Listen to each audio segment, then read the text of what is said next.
Welcome. In front of me is a Google Pixel 10 Pro, and today I'll show you a couple tweaks and tricks you can do on this device.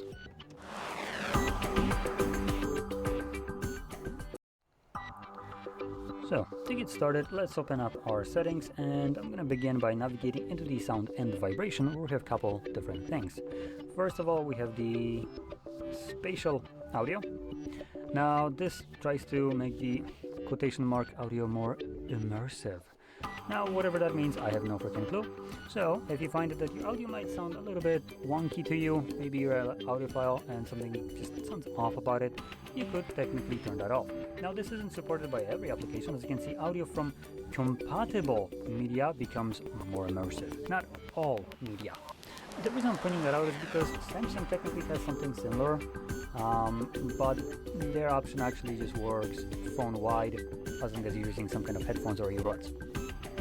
Anyway, moving back, we have at the very bottom Now Playing, which is a great option. It's like having a constantly running Shazam.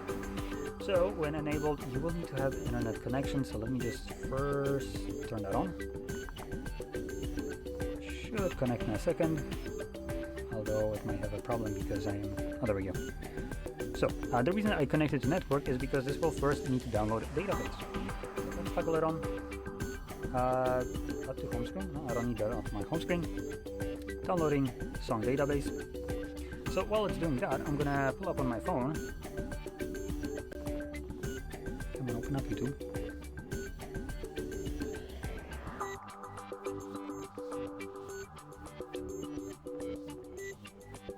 Okay, so that's ready. Now this should still downloading. Okay, not the fastest, I see. Guess we can't expect too much from an $1,100 device.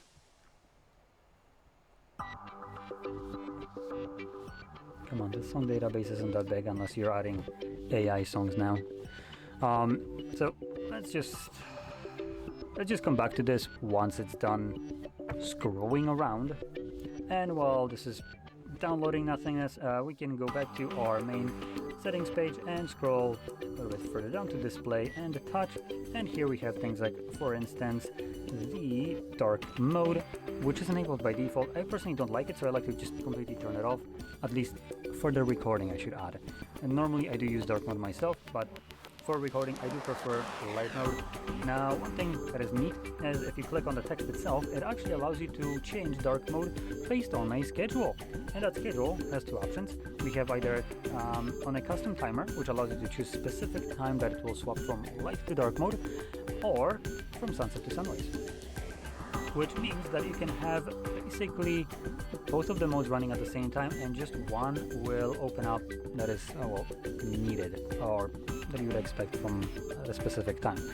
Now, this allows you for things like, for instance, picking up your phone during the nighttime and not getting completely flashbanged by it with 3000 nits of peak brightness. Now, that is a joke because this device doesn't actually approach that brightness, especially in darkness, but you know, I get the point. Light mode is a little bit more harsh on the eyes, especially if you wake up at night and want to check your phone. So that's one thing. Now moving back to the display. Come on, go back. And scrolling down, we have the navigation mode. So here we have the gestures and buttons. Now you can change to whichever one you want. If you have buttons... Am I blind? Oh, okay, so they're white perfectly. Oh, there we go. Now they're correct color. Assuming you are using buttons, you might want to consider checking out gestures, because if I'm correct... Oh, no, never mind. We do have circle to search now. So never mind. So, moronic name for a feature, I will have to say this. Circle to search. What the shit is that supposed to mean? Here, I circled. Why is it not searching? So, just to kind of explain this, circle to search is the stupidest name for a feature that is actually very useful. So, if you're using buttons, you can hold your home button and it will launch circle to search. And now we can, as the name implies, actually circle to search. Or what you can do is simply tap on the options. So as an example, I can tap here, and it tries to like smartly select what you're thinking or what you what things you're trying to select right here by clicking on it. You can also do something else. So for instance, I'm going to bring this can. This is not necessarily the intended way, but it's going to still work. So if I open up camera, just move it out like so, and I'm going to hold the circle to search. So the camera sees the image. I haven't actually captured it. It's just I'm using the camera as a medium to have something displayed on the screen. And now, let's click on it. And you can see it will automatically pull up what it found about this. So not a very hard kind of search right here, but it is pretty decent in terms of how it works. And the ease of use is also very good. And it's not limited just to that. You can use this a little bit more. For instance, to translate things on the go. So as an example, I can do it here. I can select text from what the circle to search sees, and it will automatically give me things like, for instance, options based on what I'm looking for, which is photos, because it's kind of the text that I selected.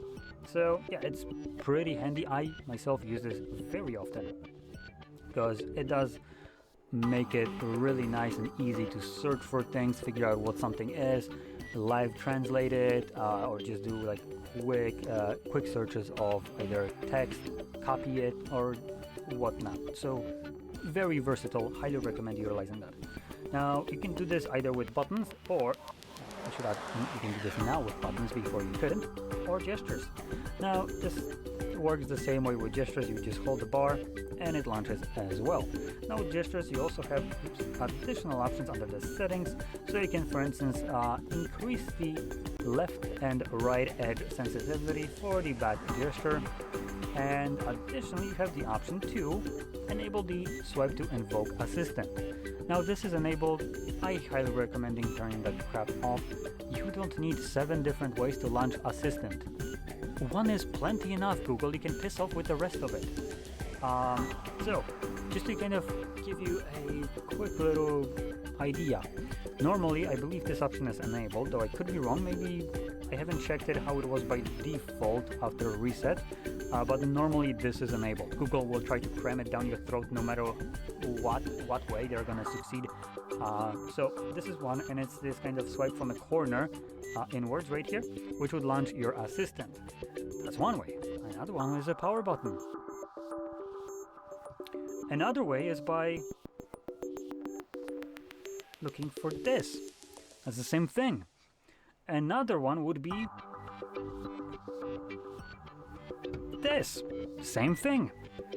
And lastly, it would be by voice command, which it's not enabled right here, but it is, for instance, here. Hey Google. Oh wait, okay Google. I think 5 different ways of launching this is plenty enough. So I genuinely like to turn basically almost every way off, though I am relying a little bit more on the power button to launch the assistant and a voice. I don't really care too much about all the other ones, but you can use whichever option you personally like. But this specific one is absolutely shit. There is no going about it. It's terrible because it's right too close to the home gesture, which sometimes you will launch it by mistake and it just launch something that it didn't ever intend to. And like I said, you already have other ways of launching it nonetheless, so this is just useless. Anyway, let's move back to the sound and vibration and see if the phone finally managed to download it, and it did. Look at that. So let's bring up my phone, and I'm gonna first lock it just so I can show you this. Oop. Okay, that's problematic. I don't have a lock screen, which that wouldn't help me. So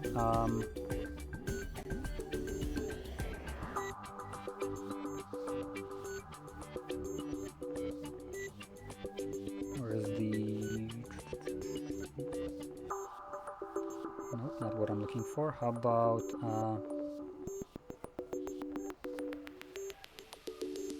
screen lock? There we go.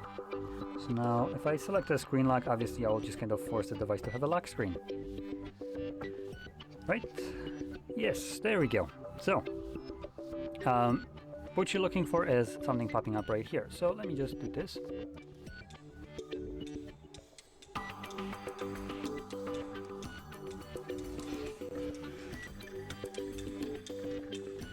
Now, I'm not sure if this is audible, but you can clearly hear it playing, hopefully for the moment that I brought it to microphone. There we go. You can see that it pops up with the name of the song that is currently playing. This is done automatically no matter where you are. As long as the phone can detect it, it will give you the name. So that's one thing. And another thing, that once you have this enabled, if we go back to our sound and vibration, back to now playing, you can from here check out the history, now playing history. And it tells us that it has one, now it again wants me to add the damn icon to the home screen. No, I already told you no. There you go. So you can now see here is our Shazammed song, basically, as I can explain it. So it tells us what time it detected it. It tells us basically all the information and all that jazz, and we can add it to favorites. And what happens if we click on it? We can actually view it on things like YouTube and other places, as well as sharing it, or just getting rid of it. If it detected some crap song that you don't really care for, you can get rid of it to clean up this page. Pretty sure you can also do it right here. Yep, remove all to keep it nice and tidy. So pretty cool option that runs all the time in the background. I personally really like it. Now if we go back, we can now move to wallpaper and style. Now there's a little bit of an improvement right here. So number one, we can edit things like the clock, change it, the themes of it. You can change the colors of it, size and opacity. Oh, okay, so size, I guess we don't have a slider, we just have a toggle. Great definition of size. I think some other ones might have a different size. No, never mind, it's the same thing. So anyway, we can change that. We can also toggle or change the shortcuts that we have. Well, we don't have, actually. Let me just quickly check. Are they both turned off? Oh, I need to... I believe they should be added normally. So let's see. So normally you would have them, at least I believe you would. So those would be these ones, and you can change them to other shortcuts, or just completely get rid of them if you don't like it. So as you can see, you can change it to none, none, and now it's just a little bit cleaner. Now more lock screen settings, and here we have just much more options, which that was a tongue twister, which you can go over and change to fit your exact liking. Now we can also go to the second page. This is our home screen, and this allows us to again change the colors, icon styles, layouts, along with wallpapers, which wallpapers does have a AI generated wallpapers, I believe. Let's see, Wallpaper Studio. Wow, that's a lot of wallpapers to choose from. Damn. Okay, that's pretty nice. Emoji Workshop. Oh, so this is kind of our AI wallpapers, I guess. It doesn't seem like we do have the typical wallpaper generation, but just to kind of showcase this. Oh god, there's so much little boo-boos. Jesus, you know, let's pick a one with a Coke can. Might as well stick with the theme of Coke. So you can see it automatically tries to adapt the picked wallpaper with effects and colors. So obviously this was a much different looking wallpaper. So if I see the way to change this, no. Come on. No, that just changes it. As you can see, the shape right here automatically kind of crops the icon, the wallpaper, and it tries to detect and recognize content of it. So the main subject of that wallpaper was obviously the Coke can with the crappy little labubu, right? So it automatically crops it. As you can see, it protrudes from this little effect right here. And depending on different wallpapers, this will be a little bit better or worse in the way that it's implemented. You can change the colors of the background. Let's see, select it. Oh, there we go. So it shows you, I believe this is the effect when it unlocks, so it kind of goes from one to another. So yeah. So this is, I guess, your extent of AI wallpapers right here. Now, let's move over and see what else we have. Now there's one last thing that I want to showcase, which I believe we need to enable developer options for this. So let's go into the system, and I think it's system, right? Guess not. Oh, there we go, about phone, and we're looking for, I never remember what the actual name of the option that we're looking for, so if I can't find it in a second, I'm just gonna start smacking whatever comes. There we go, under my finger. So we're looking for build number. You start tapping on it, you can see it will give you the, you are one step away from basically being a developer. Confirm your screen like if you have one set, and you are now a developer, like hell I am. Anyway, we're gonna go back, and what this does is just adds additional option under system. There we go, developer options right here. Usually it's the last one, but not anymore, I guess. So we're gonna click on that, and in here we're gonna start swiping down. Now this is somewhere past halfway, so just kind of flicked down, and we're looking for these options: window animation scale, transition animation scale, animation duration scale. These refer to all the different animations that we have throughout the device. Just to showcase this is kind of like zoom out, zoom in. Those are animations. If I click on the window, the one that will pop up is the actual window that shows up. So if I make it times 10, you can now see that it's obnoxiously slow. So I personally like to select everything at 0.5 speed. These devices are fast enough to basically get through these animations and have the application already open and waiting for just the animation itself. So by shortening the animation duration, you can actually get to the applications faster, twice as fast in a matter of fact, because we're literally cutting the animation duration by half.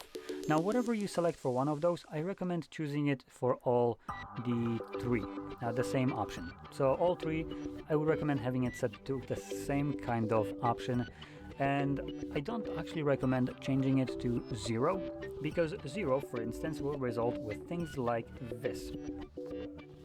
So right now it's animated, and the moment I let go, it snaps into view, pops into view. So you can see it just kind of has some weird wonkiness. But if we keep it at 0.5, you can see it's still nicely animated. So it looks just much cleaner, much nicer. So I recommend keeping it at least half the speed, unless you really want to and you're not bothered by this kind of like, instant kind of pops, then you can go with the obviously off. It just has a visual kind of reduction in quality, I would say. It just looks, to me, a bit worse, and I just personally don't like it because of that. But if you're for that, you don't mind it, obviously off is also an option for you. You can totally use it. I just recommend for the cohesiveness of navigation and animations all throughout, I recommend at least keeping it at 0.5. But anyway, this basically sums up tweaks and tricks I want to show you. So if you found this very helpful, don't forget to hit like, subscribe, and thanks for watching.